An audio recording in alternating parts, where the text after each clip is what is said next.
ନମସ୍କାର। ଆମେ ଏଇ ଅତୀତରେ କଥା ହେଇଥିଲେ ପିଲାମାନଙ୍କର ଚରିତ୍ର ବିଷୟରେ। କିଛି ଲୋକଙ୍କର ମୋ ପ୍ରତି କମ୍ପ୍ଲେନ୍ ଆସିଲା। ଓରାଲି କହିଲେ, ଯେହେତୁ ବାପା ମାଆଙ୍କ କଥା ସମସ୍ତେ ଗୋଟେ ସେନ୍ସିଟିଭ୍ ଇସ୍ୟୁ, କେହି ସହଜେ ଗ୍ରହଣ କରନ୍ତିନି ତାଙ୍କୁ ସମାଲୋଚନା କଲେ। ସେଥିପାଇଁ ସେମାନେ କିଛି କମେଣ୍ଟ ନ ଦେଇ ମୋତେ ପର୍ସନାଲି କହିଲେ, ଆଉ ସବୁବେଳେ କ'ଣ ପିଲାମାନେ ଭୁଲ, ବାପା ମାଆଙ୍କର କିଛି ଭୁଲ ନାହିଁ? ସେମାନଙ୍କ କଥାରେ କିଛି ଦମ୍ ଥିଲା। ଆଉ ମୁଁ ବି କିଛି ଅନୁଭବ କଲି ଯେ ହଁ, ଠିକ୍ କଥା, ସମସ୍ତଙ୍କୁ ପରିବର୍ତ୍ତନ ହେବା ନିହାତି ଆବଶ୍ୟକତା ଅଛି। ମୁଁ ବି ଏହା ପୂର୍ବରୁ ଭିଡ଼ିଓ କରିଛି ଏ ସମ୍ବନ୍ଧୀୟ କିଛି ବାପା ମାଆମାନଙ୍କର ଦୋଷ ଦୁର୍ବଳତା ବିଷୟରେ।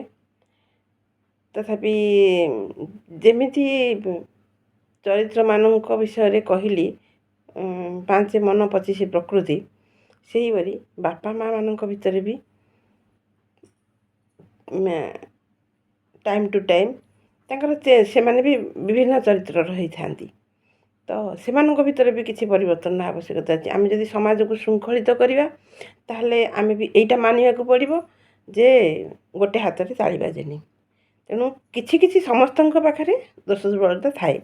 ଆମେ ଯଦି ସମସ୍ତେ କିଛି କିଛି ସଚେତନ ହେବା, ପ୍ରତିଟି ଜିନିଷ ଶୃଙ୍ଖଳିତ ହେବା ପାଇଁ ସହଜ ହେଇଯିବ। କିନ୍ତୁ ଆମେ ଯଦି ଏସବୁକୁ ଦୃଢ଼ ଭାବରେ ଧରିକି ସେମାନଙ୍କ ସହିତ ଆକୁ ପଦକୁ ପଦ ଲଗେଇବା, ତାହେଲେ ଏଇଟା କ'ଣ କହିଲେ, ଏଇଟା ବିଶୃଙ୍ଖଳିତ ହେବ। ସେଥିପାଇଁ ଗୋଟେ କଥା ଅଛି, ପୂର୍ବରୁ ମାନି ଆସୁଥିଲେ, ବଡ଼ ଲୋକଙ୍କୁ ଉତ୍ତର ନାହିଁ, ସ୍ୱର୍ଗକୁ ଲେଶୁଣି ନାହିଁ। ତ ଅର୍ଥାତ୍ ଆମେ ଯଦି ସେମାନଙ୍କ ଭୁଲକୁ ଧରି ଚାଲିଥିବା, ତ ଶୃଙ୍ଖଳତା ରହିବନି। ତଥାପି ମଧ୍ୟ ବର୍ତ୍ତମାନ ଯେଉଁ ପରିସ୍ଥିତି ଆସିଗଲାଣି ସୋସାଇଟିରେ, ଯେଉଁଭଳି ୱେ ଅଫ୍ ଲିଭିଂ ସମସ୍ତଙ୍କର ହେଲାଣି, ତେଣୁ ସମସ୍ତଙ୍କୁ କିଛି କିଛି ପରିବର୍ତ୍ତନ ହେବାର ଅଛି। ତେଣୁ ଆଜି ବାପା ମାଆମାନଙ୍କ ଚରିତ୍ରଟା କେଉଁ ଜାଗାରେ ଭୁଲ ରହୁଛି, ସେଇଟା ଆମେ ଟିକେ ଆଲୋଚନା କରିବା। ବାପା ମାଆଙ୍କର ବି ବହୁତ 5 ପ୍ରକାର ପ୍ରକୃତି ବାହାରେ। କଥା ହେଉଛି, ସେମାନେ କ'ଣ କରନ୍ତି, କିଛି ଜାଗାରେ ଗୋଟେ ପିଲା ଯଦି ଚିକ୍କଣ କରିକି କହି ଚାଲୁଛି, ମାନେ କହିବାର ମାଧୁର୍ଯ୍ୟ ତା ପାଖରେ ଅଛି, ଟ୍ୟାକେଲ୍ କରିବାର କ୍ୟାପାସିଟି ତା ପାଖରେ ଅଛି, ତାହେଲେ ସେ ଗୋଇଠା ମାରୁ, 2ଟା ଚଟକଣି ଥୋଇ ଦେଉ, ସେ ଆସିକି ଧରନ୍ତୁ 5 ମିନିଟ୍ ପରେ ତେଲେଇ ଦେଲା କି ପଟେଇ ଦେଲା, କେମିତି କ'ଣ କରିକି କରିଦେଲା।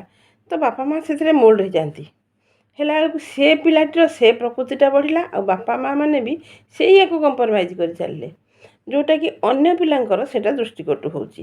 ତ ସିଏ ଏମିତି ବ୍ୟବହାର କରିବା ସତ୍ତ୍ୱେ ତାକୁ ଏଭଳିଆକୁ ଆକ୍ସେପ୍ଟ କରାଯାଉଛି, ତ ଆମ ଭୁଲଟାକୁ ଧରାଯାଉଛି। ତ ସେ ଜାଗାରେ ସେମାନଙ୍କର ଆସିଯାଏ, ଆଗ୍ରେସିଭ୍ ହେଇଯାଆନ୍ତି ଅନ୍ୟ ପିଲାମାନେ। ତ ଏଇ ଜାଗାରେ କୁହେ ନେଗ୍ଲେକ୍ଟ ହେବେ ବାପା ମାଆ, ତେଣୁ ତାଙ୍କ ବାପା ମାଆଙ୍କର ବି ଆ ଭିତରେ ଦୋଷ ରହିଲା। ଆଉ କିଛି ଜାଗାରେ ପିଲାର ଦୁର୍ବଳତା ଦେଖିକିରି, ମାନେ ଷ୍ଟାଣ୍ଡାର୍ଡ଼ ଦେଖିକି ତାକୁ ଇଗ୍ନୋର କରନ୍ତି ଯେ ସେ କିଛି ଖର୍ଚ୍ଚ ନ କରୁ କି କିଛି କରିପାରିବନି, ସେ ତା ଦ୍ୱାରା ହେବନି। ସେମାନେ ମାଇଣ୍ଡ ସେଟଅପ୍ ହେଇଯାଏ ଯେ ସେ କରିପାରିବନି, ତ ସେ ପିଲାଟି ଆଉ ଚେଷ୍ଟା ବି କରେନି। ତ ଏଇଠି ବି ବାପା ମାଆ ତାଙ୍କର ଭୁଲ କଲେ। ସେ ଯେମିତି ବି କରୁଛି କରୁ, ତାକୁ ତା ଡ୍ୟୁଟି କିଛି କରିବାକୁ ଦେବା କଥା। ତ ଆଉ କିଛି ଜାଗାରେ ସେ କ'ଣ କରନ୍ତି, ଦେଖନ୍ତି ପିଲା ଅସୁବିଧାରେ ଅଛି, ଆମ ପାଖରେ ଅଛି, ଆମେ ବାପା ମାଆ, ଆମ ପାଖରେ ଅଛି କିଛି ସମ୍ପତ୍ତି, କିଛି ପ୍ରପର୍ଟି ଆମ ପାଖରେ ଅଛି। ଯଦି ଅଛି, ପିଲାଟି ଯଦି ନିଡି ହେଉଛି, ପିଲା ପର ପାଖକୁ ଯିବା ଅପେକ୍ଷା ଆମଠୁ କିଛି ସାହାଯ୍ୟ ମାଗୁ କି ଆମଠୁ କିଛି ସାହାଯ୍ୟ ନେଉ। ପିଲା ଯଦିଓ ବଡ଼ ହେଇଗଲେଣି, ଅଭିମାନ କି ନିଜର ଆତ୍ମସମ୍ମାନ ପାଇଁ ମାଗୁନାହାନ୍ତି, ଆମେ ତାଙ୍କୁ ଛୋଟ ସାହାଯ୍ୟ କରିବା, ସେଇଟା ବି ହୁଏନି। ତ ପିଲାଙ୍କର ଆସେ ଯେ ମୁଁ ଯଦି ଅନ୍ୟର ଗୋଡ଼ ଧରୁଛି ମୋ ଘରେ ଥାଇକି, ମୋ ବାପା ମାଆଙ୍କର ଷ୍ଟାଣ୍ଡାର୍ଡ଼ ଥାଇକି, ତାହେଲେ ମୋର କ'ଣ ଫାଇଦା ଅଛି? ତ ସିଏ ଆଭଏଡ଼୍ କରିଯାଏ ବାପା ମାଆଙ୍କୁ। ଏ ଜାଗାରେ ବାପା ମାଆ ବି ବୁଝିବା ଦରକାର। ସେ ତାଙ୍କର ନିଜ ସେଫ୍ଟି, ନିଜର ଯେଉଁ ଅନସେଫ୍ ଫିଲ୍ କରନ୍ତି, ତେଣୁ ସେ ବି ସେଇ ତାଙ୍କର ପ୍ରପର୍ଟିଟାକୁ ହାତଛଡ଼ା କରନ୍ତିନି। କିଛି ବାପା ମାଆ ଏଇଟା ବି କରନ୍ତି।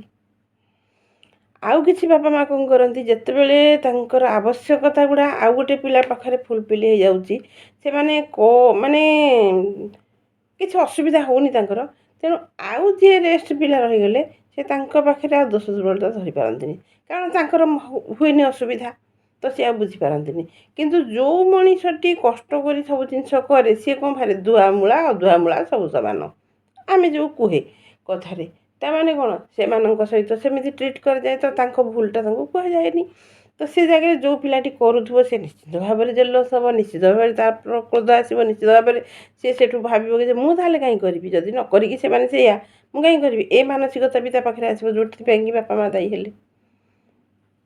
ତ ଏଇଭଳି କିଛି ପଇସା କଥା କହିବା, କିଛି ବାପା ମା' ଅଛନ୍ତି ସ୍ପେସିଫିକ୍ କିଛିଟା ପିଲାକୁ ଦେଉଥିବେ, ସେ ଜାଗାରେ ଆର ପିଲା ନିଶ୍ଚିନ୍ତ ଭାବରେ ନେଗଲେକ୍ଟ କରିବ ସେମାନଙ୍କୁ, ତାକୁ ଦେଉଛନ୍ତି ସେ ତା'ର କରୁ, ଆମର କ'ଣ ଯାଇଛି, କି ଲୁଚେଇକି ଦେବେ ଅନ୍ୟ ପିଲାମାନଙ୍କୁ।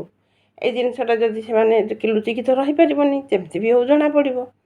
ତ ଏ ଜାଗାରେ ବି ସେ ପିଲା ଅନ୍ୟ ପିଲାମାନେ ଆଗ୍ରେସିଭ୍ ହେବାଟା ସୁନିଶ୍ଚିତ କଥା। ତ ଏଇସବୁ ଏଭଳି କିଛିଟା ଜିନିଷ ବାପା ମାଆଙ୍କର ଚରିତ୍ରରୁ ବି ପରିବର୍ତ୍ତନ ହେଉଛି, ଯେଉଁଟାକି ଆମକୁ ଆଉ ବାପା ମା' ଆଉ ପିଲା ଦେଖିବାର ନାହିଁ, ଆମକୁ ଶୃଙ୍ଖଳିତ ପରିବାର ଗଢ଼ିବାର ଅଛି, ଶୃଙ୍ଖଳିତ ସମାଜ ଗଢ଼ିବାର ଅଛି, ଯେଉଁଟାକି ଆମକୁ ସମସ୍ତଙ୍କୁ ସଚେତନ ହେବାକୁ ପଡ଼ିବ।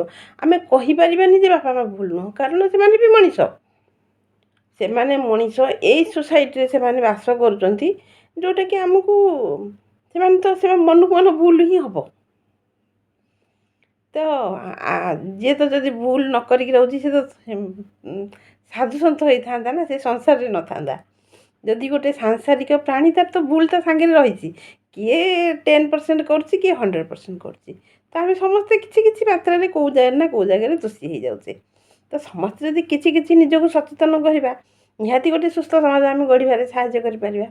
ତେଣୁ ସମସ୍ତଙ୍କୁ ଅନୁରୋଧ, ସମସ୍ତେ ସମସ୍ତଙ୍କ କର୍ତ୍ତବ୍ୟ ପ୍ରତି ସଚେତନ ହୁଅନ୍ତୁ। ଯଦି ମୁଁ ଭୁଲ କହୁଛି କି ଠିକ୍ କହୁଛି କି ଆପଣଙ୍କୁ ଆଉ କିଛି କ'ଣ ଲାଗୁଛି ମୋତେ କମେଣ୍ଟ ମାଧ୍ୟମରେ ଜଣାଇବେ, କାରଣ ମୁଁ ବି ତ ସେଇଆ। ଯାହା ହଉ ଧନ୍ୟବାଦ ଯେଉଁମାନେ ମୋତେ କହିଲେ ଯେ ବାପା ମା' ମାନଙ୍କ ପାଇଁ ବି ଗୋଟେ କର, ଯେଉଁଟାକି ସେମାନେ କି ବିଭିନ୍ନ ଚରିତ୍ର ମୋତେ ଏକ୍ଜାମ୍ପଲ୍ ଦେଇକି ବି କହିଲେ, ଯେଉଁଟାକି ମୁଁ ଫିଲ୍ କଲି ନାଇଁ ଏଇଟା ସତ। ତେଣୁ ସମସ୍ତଙ୍କୁ ଧନ୍ୟବାଦ, ରହୁଛି, ନମସ୍କାର।